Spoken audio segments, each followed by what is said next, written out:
Hello everybody and welcome to the latest edition of the Physics Corner, a series of videos in which we set up and solve introductory physics problems. I'm your host, Dr. Christopher Cirola. Today we're going to look at what's called a static equilibrium problem. Specifically, let's take a look at hanging a picture or some similar object like a clock or maybe even a flat screen TV on a wall. And what are the forces involved in holding that still? Specifically, for this particular problem, we have a picture, and we'll suggest that the picture has a mass of 10 kilograms. We've got it hanging on a wire. Now, in practice, you might have the hooks in a different spot so that the wire doesn't show. We're not worried about that. We're worried simply about how this behaves otherwise. So I understand that maybe your wire doesn't show at your home, but that's not what we're worried about. The wire is draped over a point here, so you've got a hook or some kind on the wall itself. We're not worried about the wall, we're just worried about the fact that the hook is there in the wall. And there's a wire here that drapes over this way and is connected or hooked into the back of the picture frame here and here. I've got a close-up of this picture over here so you can see it a little bit better. It turns out that the angle between the horizontal and where the points are hooking onto the picture frame has an angle of 12 degrees there and there. Okay, so this picture, by the way, not to scale, I did not measure out the 12-degree angles or anything like that. This is just to illustrate what we mean.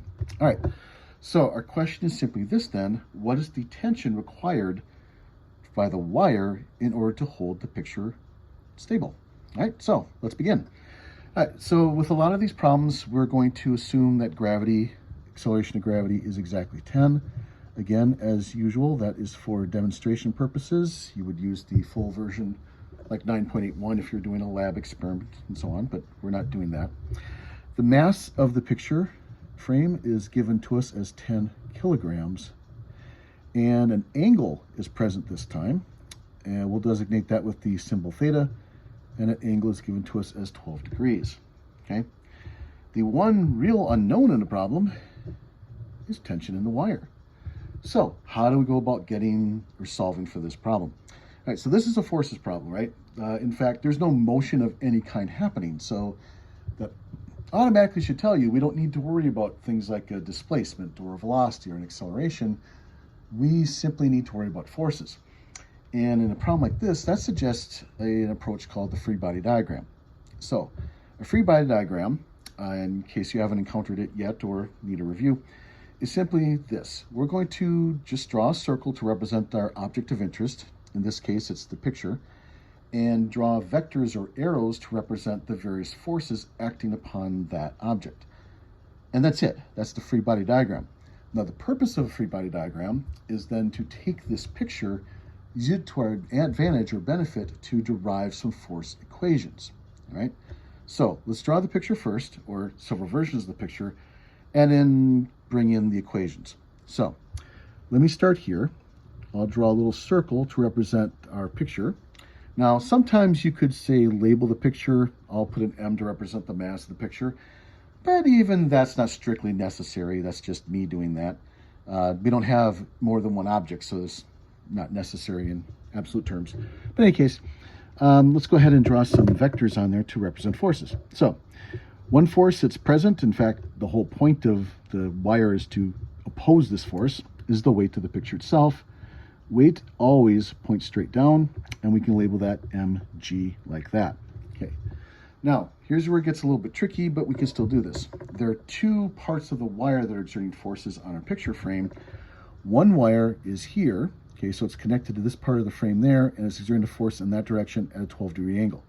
So let me illustrate that in this fashion here, and that is tension from the wire, okay?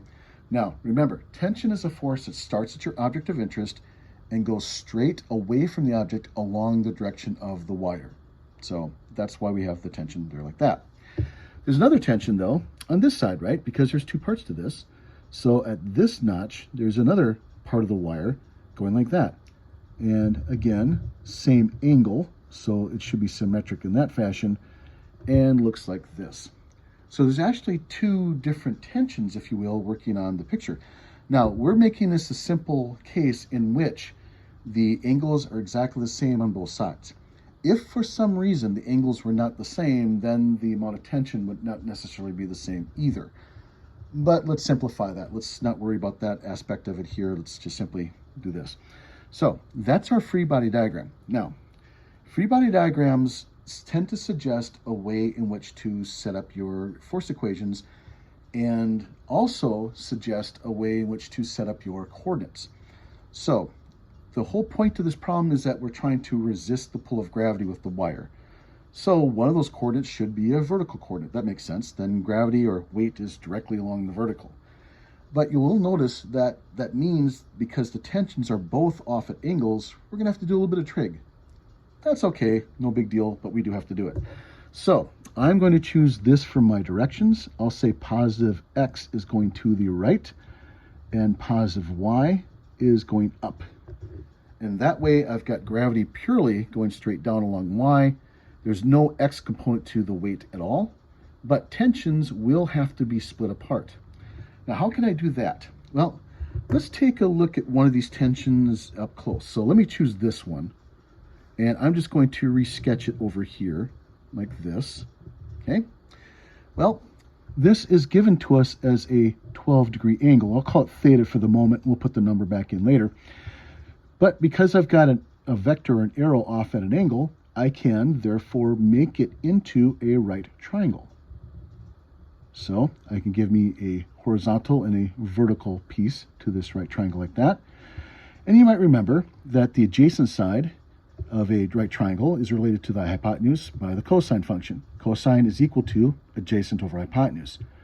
Turn that around, and it means that this is the adjacent side is now the tension, the hypotenuse multiplied by cosine of that angle. So that's the length of that side. Similarly, over here, this is the opposite side. Opposite is, side is related to the triangle with the sine function. Sine is opposite of hypotenuse. And if I turn that around, this would be the hypotenuse multiplied by the sine of the angle. And it looks like that.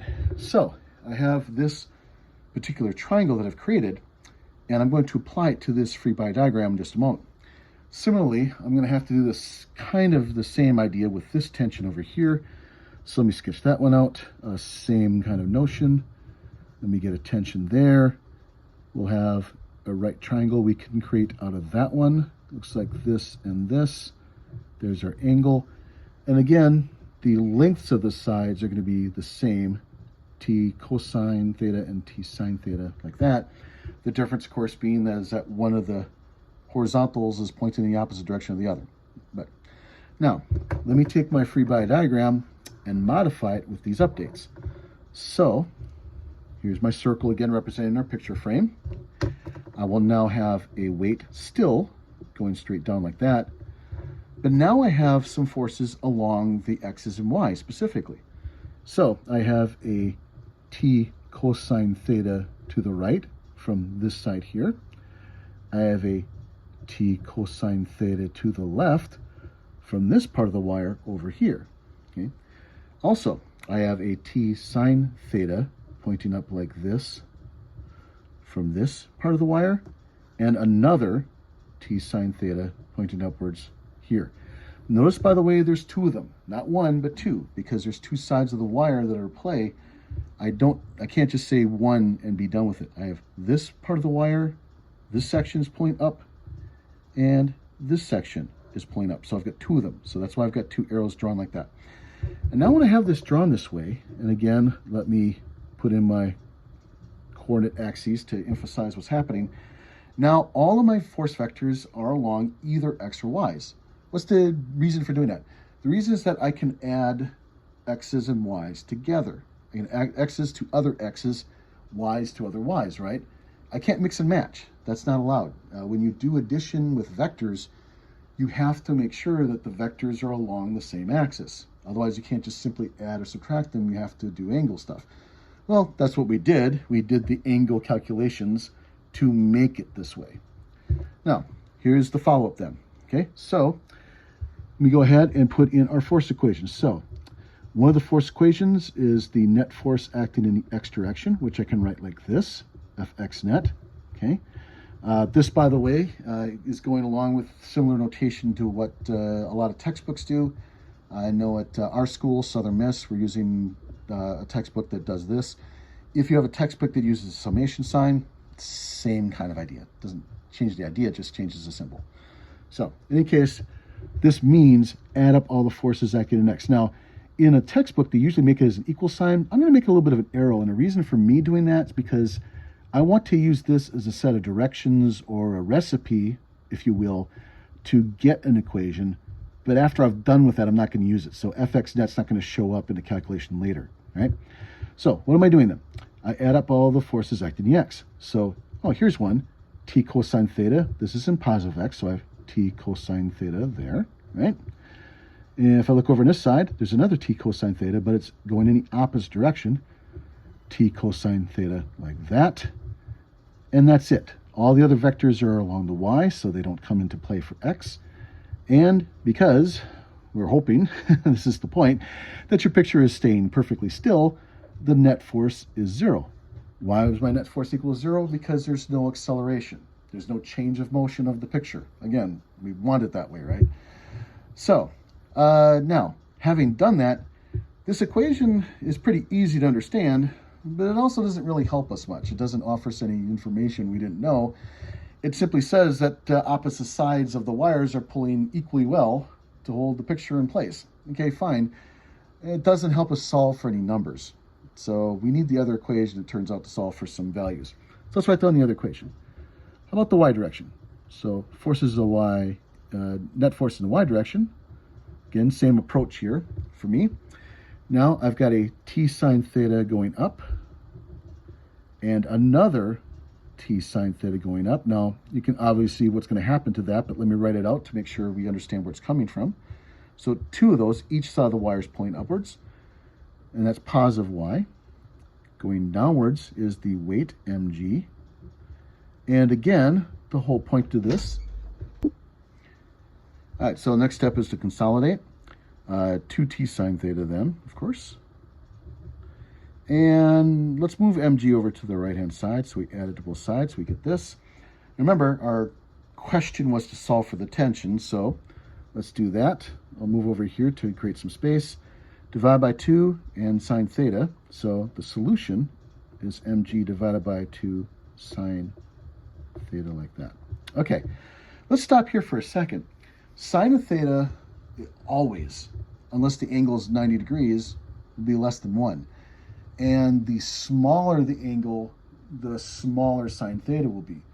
Which means the more shallow the wire is, the smaller the angle is, the more difficult it's going to have a time of holding up the picture frame. Let me show you what that means.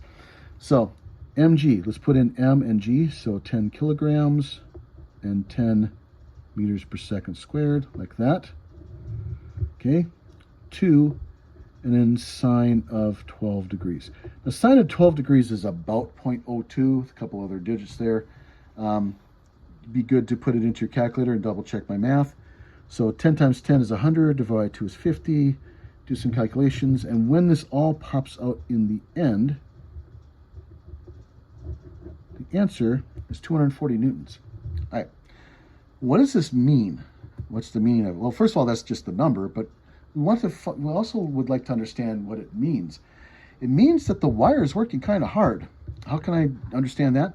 What's the weight of the picture by itself? If you imagine just putting on a single hook and holding it up straight, you're not worried. The reason we might do this, by the way, is to keep the picture level, right? That's why we might do it this way. But let's imagine I just put it straight on the hook and I didn't care by level, I just wanted it to be held up. Then we're only holding up the weight of it. In comparison, the weight, mg, is just 100 newtons, isn't it? So by putting a wire on this, we get the benefit of helping keep it stable or level, if you will. But the downside, at least as far as the wire is concerned, is that the wire has to put a lot more effort into it, right? It's several times more than the weight of the picture itself. So interestingly enough, the wire, because we're asking it to do a little bit more, has to work a little harder to get that job done, if you will. All right, so also, again, like I said before, if you try to hold something even closer, if the wire is even more shallow of an angle, then that effort it's needing to put in will be that much harder. Could you get it so that a wire is perfectly level in this fashion, right? This specific setup? And the answer is no. Because if you had it perfectly level, sine of 0 degrees is 0. You should know you can't divide anything by 0. That will require an unlimited amount of tension in your wire to make that work.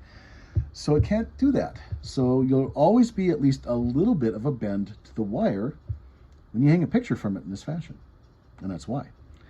All right, everybody. Technical support for these videos is supplied by Cindy Gautreaux and Sophia Turner. Funding comes from the University of Mississippi and University of Southern Mississippi. These videos are shot on location in Hattiesburg, Mississippi. I'm your host, Dr. Christopher Cirola, thanking everybody for your attention and clear skies.